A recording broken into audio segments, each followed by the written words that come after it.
अगदी जलद व अचूक बातम्यांसाठी पाहत रहा महामीडिया 24 सदैव तत्पर. पन्हाळा तालुक्यातील वाघवे गावातून एक मन सुन्न करणारी घटना समोर आली आहे. येथील एका ओढ्याच्या पात्रात अंदाजे 8 ते 9 महिन्यांचं नवजात अर्भक मृतावस्थेत आढळून आल्यानं संपूर्ण परिसरात खळबळ उडाली आहे. या अमानुष घटनेमुळे स्थानिक नागरिकांच्या मधून तीव्र संताप व्यक्त होतोय.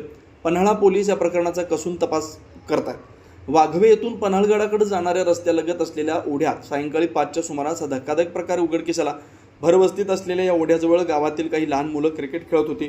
खेळत असताना अचानक त्यांचा चेंडू ओढ्याच्या पात्रात गेला.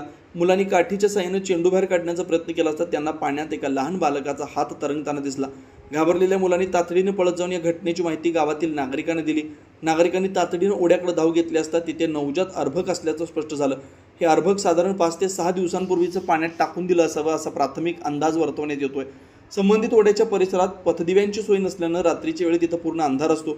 याच अंधाराचा गैरफायदा घेऊन कुणीतरी हे कृत्य केलं असावं अशी चर्चा सध्या गावात सुरू आहे.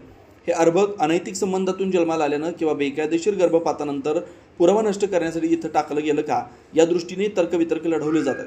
घटनेची माहिती मिळताच पन्हाळा पोलीस ठाण्याचे पोलीस निरीक्षक नामदेव शिंदे यांनी पथकासह तातडीने घटनास्थळी धाव घेतली. पोलिसांनी घटनेचा सविस्तर पंचनामा केला. अर्भकाचा मृतदेह ताब्यात घेतला.